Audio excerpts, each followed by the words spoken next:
Memes, aesthetics, Geocities, bizarre virtual cults, and Club Penguin. I went on a journey through the most chaotic years of the internet to find out how we got from character and colour to dull minimalism, from chaos to conformity. We'll explore the unsettling side of the 90s web, the aesthetics and optimism of the 2000s, and attempt to explain what the fuck happened in the 2010s, because some of it needs to be addressed. Anyway, with all of this history, why does the modern internet feel so boring? It's like it's been reduced to 3 or 4 websites, having lost the feeling of exploration and surfing the web. Whether it's just nostalgia or something more sinister, we'll find out. To get from here to there though, I needed to start at square one, and I had no idea what I was getting into.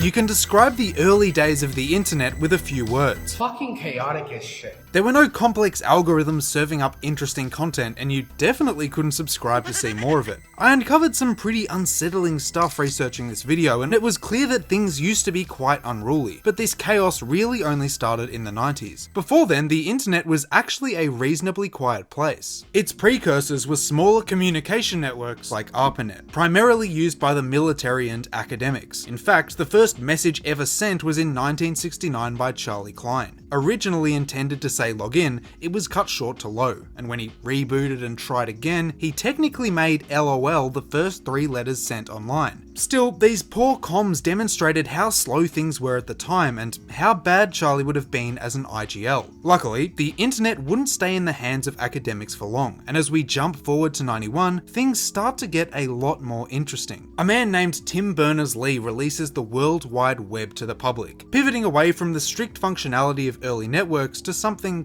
bigger. You see, Tim wasn't interested in profiting from this venture or even controlling it. He knew that a universal space couldn't be ruled or restricted, and lo and behold, this philosophy was the key to the internet's success. www marked the moment it stopped simply being a tool for the military and became a place where anyone could browse, share, and access information. So, as web browsers started to trickle in and get creative, so did their users. And I mean really creative. Because anyone could make a website, anyone and their cat did. As one of the first manifestations of modern social media, Geocities was a key player in this space. It allowed for freely produced, personalized websites, and the only requirement was that the text be barely legible in 5 different colors. This soon became what the internet looked like. Colorful pockets of information right at your fingertips. Sure, it wasn't all useful information, but it was there. It was random, and it was far from boring. Naturally, this creativity wasn't reserved for lowly netizens. Compare the websites of companies like Apple to their modern counterparts. The UI is colourful and bold, a stark contrast to the slick minimalism you'll find today. At the time though, this was still probably conservative. Look at Pepsi in 1996, Space Jam, and Microsoft. And yeah, that last one is bad. But Ling's Cars looks like that right now, so the crown is where it belongs. Anyway, all of this was right at the surface.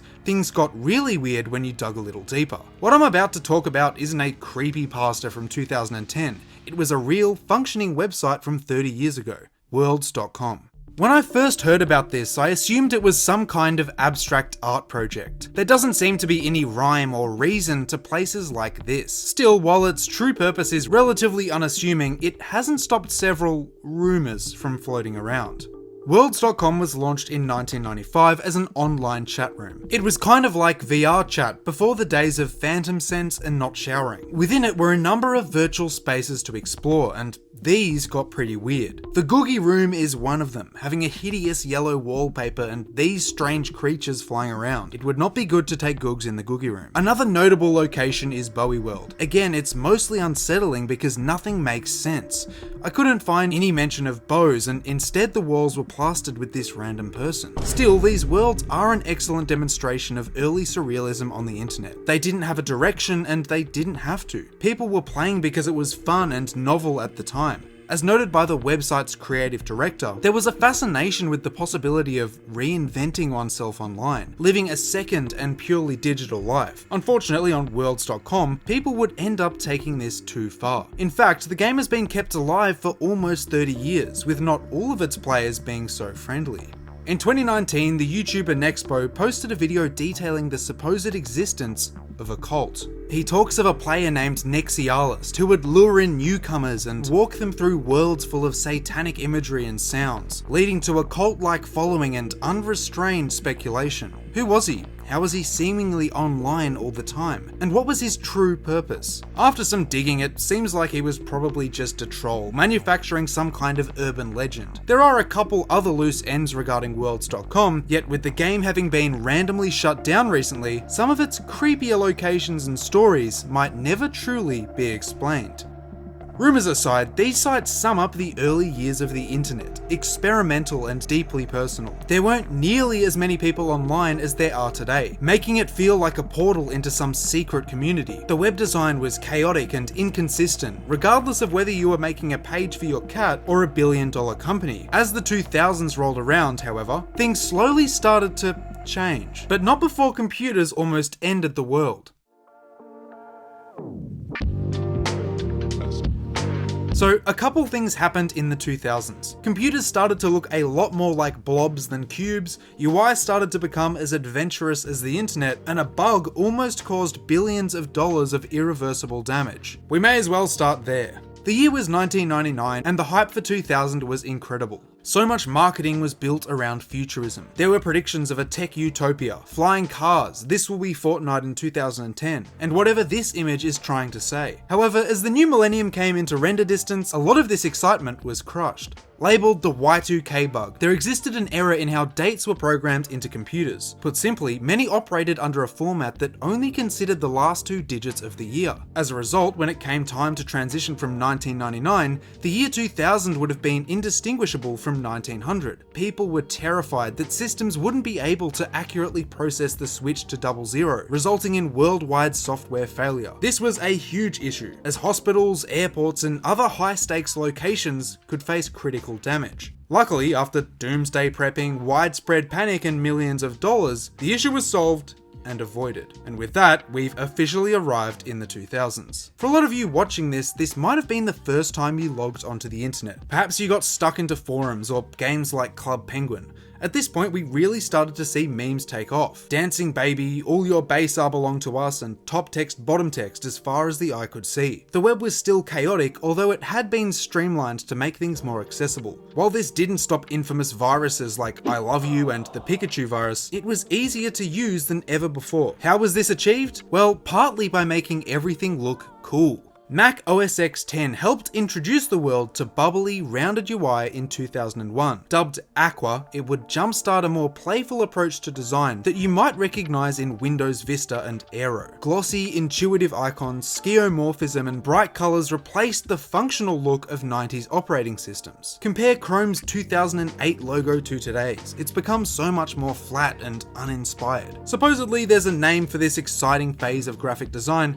but I'm too busy frutigooning to tell you. Moving on, websites retained a lot of the 90s spirit in their presentation. This was especially apparent when looking at toy brands or TV networks. Look at Nick.com, the green gradient in the background, the unconventional yet interesting icons. Lego also went through some cool revisions, with the Bionicle subpages being especially interesting. It felt like designers weren't afraid to take risks if it meant making a web page look exciting and unique. While the current site may be easier to navigate and purchase from, it just isn't as nice to look at. Real quick, who remembers all of those web games they used to have? I mean, goddamn. Exoforce, Glatorian Arena. I made some lifelong enemies on the Lego Star Wars 3 website, on this minigame specifically. Honestly, I'm pretty sure some of these are like lost media now, even though they used to be everywhere. In the 2000s, the internet wasn't yet connected to every aspect of your life. You were still logging or dialing into this separate world, interacting with strangers on forums and updating your MySpace. Slowly but surely, however, things did start to mesh with the real world, and you began to see subcultures that were directly tied to the net. Scene is one of them, influenced by hardcore and identified through the exclusive use of this camera angle. You can partially thank Scene for the popularity of words like raw, XD, RawXD, ZoMG, LOLs, and so on. Scene has made a sizable resurgence recently, with artists like Romance Planet and Barely Human keeping the fashion alive. Another growing trend you definitely experienced was the rise of online virtual worlds. We touched on worlds.com, but that was nothing compared to the cultural giants we're about to see. Moshi Monsters, Poptropica, Roblox, Littlest Pet Shop, Largest Pet Shop, and perhaps the most iconic, Family Guy Online. Holy fuck, Brian, I'm coming. That last one came out in 2012 though, and we aren't there just yet, so we'll have to look at Club Penguin. It's hard to believe it came out almost 20 years ago, and the iceberg hasn't flipped since 2017. The game focused on cosmetics, activities, and social interaction. You even had a fluffy pet thrown in for good measure, which was par for the course in the 2000s. The in-game chat, in hindsight, was kind of sketchy, but a cool feature nonetheless. These kinds of games were a staple of late 2000s internet. Kid-friendly, colourful titles that ran on Flash. You can trace a lot of people's issues with microtransactions right back here, with many having purchasable content or subscriptions. $99 Club Penguin card. Who wants it? Looking at older demographics, 2003's Second Life is considered the first example of a metaverse, allowing you to curate your own virtual self. As I mentioned before, I'd say the success of Second Life and other similar titles stemmed from a cultural fascination around digital reinvention, the possibility of living an immersive, purely online life. Movies like The Matrix further popularized these ideas, and the notion that one day soon, you could slip away from the constraints of your physical identity. These games offered many people escapism through customization and anonymity. Although, looking at the player base today, I think there are other reasons. Before we arrive in the 2010s, there's another reason the modern internet looks so boring in comparison to the 2000s. Personalization has kind of died. So many sites used to be centered around the idea of customizing and showcasing your personality. Where the 90s had Geocities, the 2000s had MySpace and Neopets. The internet still had a DIY feel, which corporations capitalized on as well. iGoogle is a great example, a service that allowed you to customize your search engine in a similar way to MySpace. This encouraged users to express themselves by making colorful and unique arrangements. You could add gadgets, change themes, and a whole bunch of other creative stuff. Unfortunately, iGoogle was cancelled in 2013, and a lot of these sites are all but dead today. Why exactly, we'll investigate soon, because first, we've got to make a quick stop in the 2010s.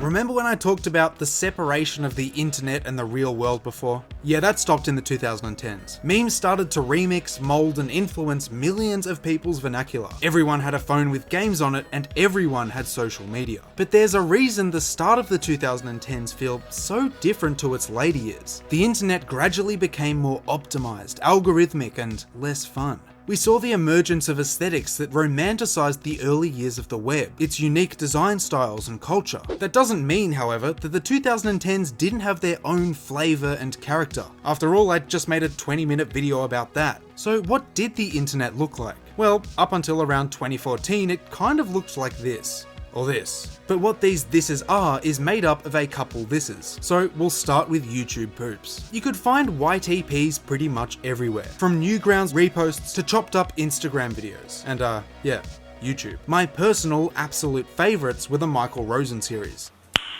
Nice. Other typical victims were SpongeBob, TF2, and Hotel Mario. YTPs are still around, but we're nowhere close to the days when those three letters alone could bring up the peak of comedy. What isn't really around anymore is Flash animations. I've already talked about Flash games in a previous video, but animations using the software were just as prolific. Although a lot of the following examples were made in the late 2000s, they gained substantial popularity in the following decade. I'm sure you've seen Salad Fingers, Charlie the Unicorn, and Narwhals. This style of animation, often supplemented by After Effects, relied on the convenience presented by Flash Player for making and sharing your work. Sadly, we all know what happened to Flash, and if not, that's a story for another day. But the disappearance of Flash isn't the only reason the internet stopped looking like this. For starters, there's much less of an incentive to make short animations or skit-based videos. Sites like YouTube favor frequent and lengthy uploads, which is hard to meet when the production value of a 5-second clip rivals that of significantly longer uploads. I really hate to say it, but Skibbity Toilet is a solid case study of what it takes to become a successful animation-based channel today. A lot of its popularity popularity comes from the fact that they have a frequent, predictable upload schedule and lengthy entries. This means multiple ads and, more importantly, multiple dollars. Unfortunately, it also means it's harder for smaller creators to break through,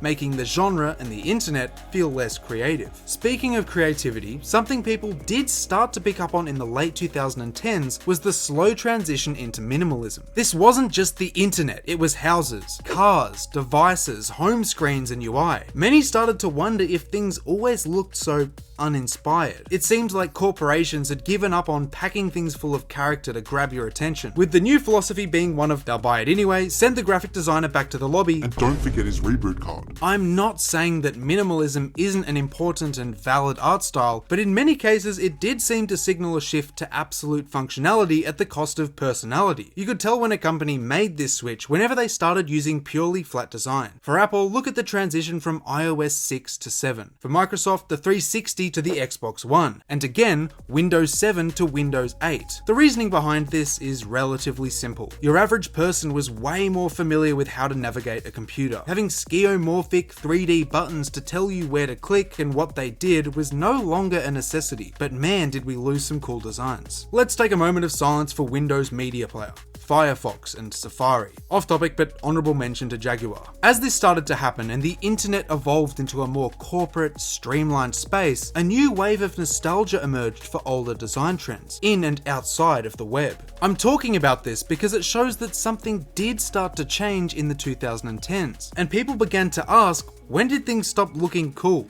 And so, around 2016, terms like Frutiger Aero, the Y2K aesthetic, and the practice of attaching core to everything emerged. These attempted to categorize and make sense of some of the interesting choices we mentioned earlier. Without further delay, let's have a look at some of the stranger ones and see how much they got right.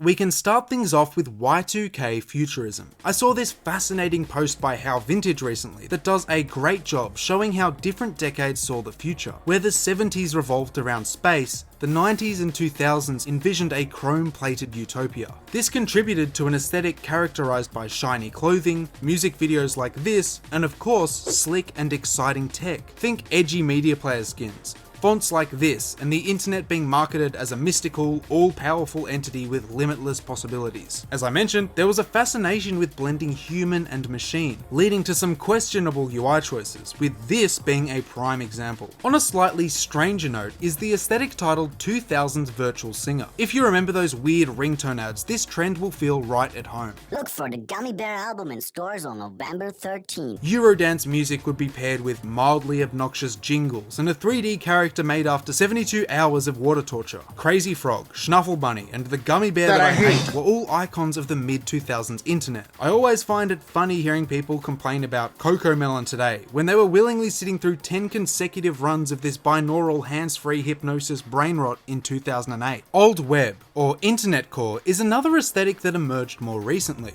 Naturally, it idealizes the early days of the internet, focusing on the freedom and individualism of the 90s and 2000s. Customizable web pages, old memes, and interfaces are recurring symbols. Generally, this does capture the essence of the early web. It's colourful and chaotic, and almost feels alien when compared to the current landscape.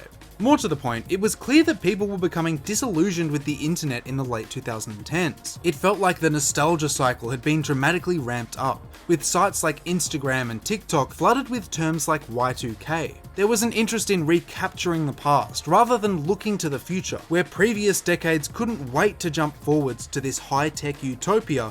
We were in it, and not everyone was satisfied. This is a trend that has clearly continued to this day. And with that, let's talk about today.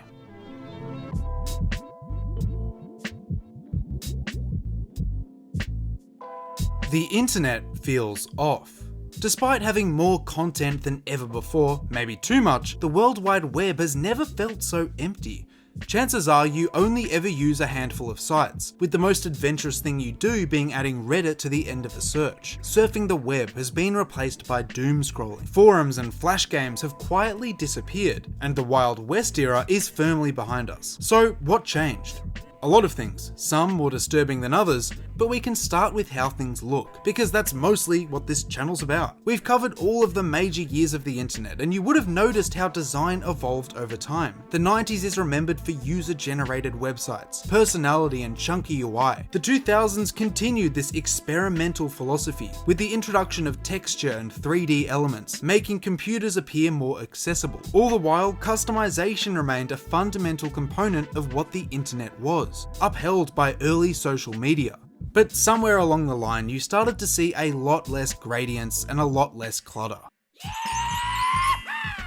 As a side note, we've got to acknowledge that not all of these styles were well received back then. While it's easy to reminisce about these colourful approaches to interfaces and how fun they felt, things are the way that they are today for a simple reason: purpose. As the web developed, a clearer set of graphical do's and don'ts entered the picture. Do.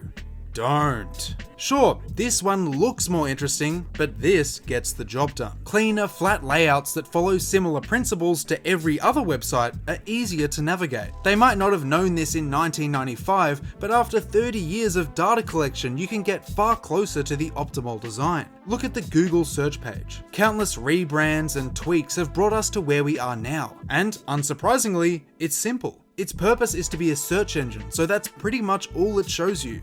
The more time you'd spend looking at this awesome font, the less time you'd spend searching. So this less distracting one is used today. Sure, we had to get through Windows 8 to get here, and the Chrome logo doesn't look nearly as good, but the bottom line is that the old way gets in the way of the bottom line. Moving forward, another reason the internet might feel less fun is because exploration or surfing the web is long gone. The term surfing the web was legitimized in 1992 by librarian Jean Armour-Polly. It made sense then because it captured the excitement of exploring a vast, chaotic landscape. Much like riding waves on a surfboard, there weren't really any algorithms channeling you towards certain results. It was completely up to you what you found and how you spent your time with it. Discovery, not efficiency, was the key word in every search. But this wasn't just an algorithm difference, the culture was different as well. Let's talk about forums. Something Awful, GameFAQs, 4chan, and a multitude of car-related sites were a significant resource. Maybe not so much anymore, but many forums offered niche insight from other enthusiasts about pretty much any obscure topic you got your hands on. Fan of retro games? Here's a forum. Enjoy those anthropomorphic horses a bit too much? What is wrong with you? These sites were the epicenter of internet culture. Patient zero for countless memes and sayings. Lolcats, for instance, started on 4chan, pushing the practice of combining humorous top and bottom text into the mainstream. Forums used to be really important, which makes their relative disappearance confusing. I mean, it's obviously nicer to get advice from a real person than an AI-generated website. They brought a stronger sense of community to hundreds of hobbies. Today, if you find yourself adding Reddit to the end of every search, you'll understand why they were so uniquely useful. Anyway, there's a reason the internet feels smaller, with you spending most of your time on only a couple sites. You are.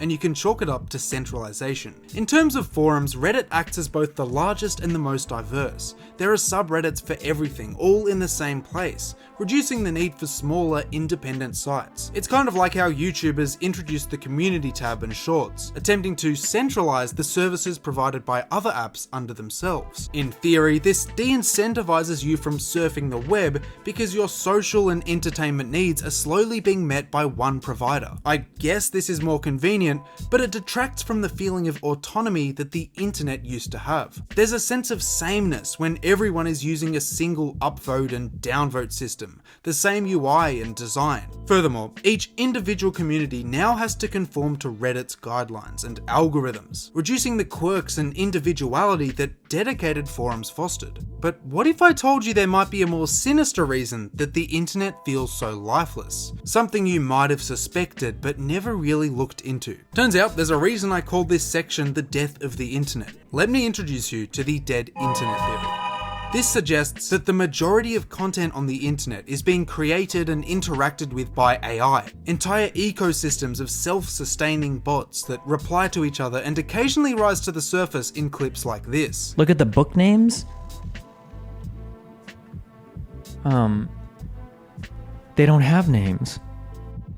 If you haven't seen that, I highly suggest you do, but I'll give you a quick summary regardless. If you didn't know, Twitter has a serious bot problem. Most of it is harmless, funny even, yet when you dig a little deeper, it becomes a lot more eerie. The streamer Destiny was covering this in a recent stream, the way bots create an illusionary political force and tweet photos of stakes. It's scary because while it's so easy to miss, every so often you'll turn over a rock and find a vast network of accounts having meaningless interactions. The rabbit hole went as far as a mysterious chatter alerting Destiny to the existence of one Egon Chalokian, a seemingly AI-generated political figure with thousands of active followers. There were falsified court documents supporting his existence, edited photos of him with public figures, and far more. Whether it's an actor or a completely artificial person is unclear. To me, it seems like the first stages of a larger experiment. That being, is it possible to generate a public figure to push a message, even if they don't exist? I don't know, but the bots that follow him sure seem to think it is. Whatever the case, this does support the dead internet theory and is consistent with the uncanny feeling that things are less organic. Either way, let me know what you think.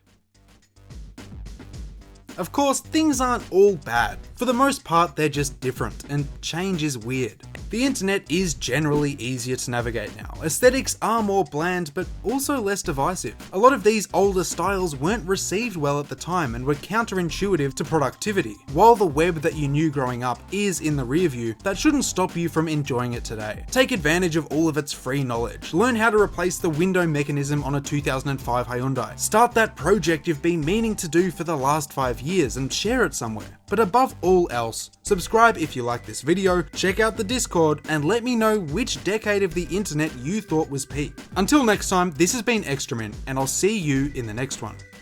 Which might be one of these two videos.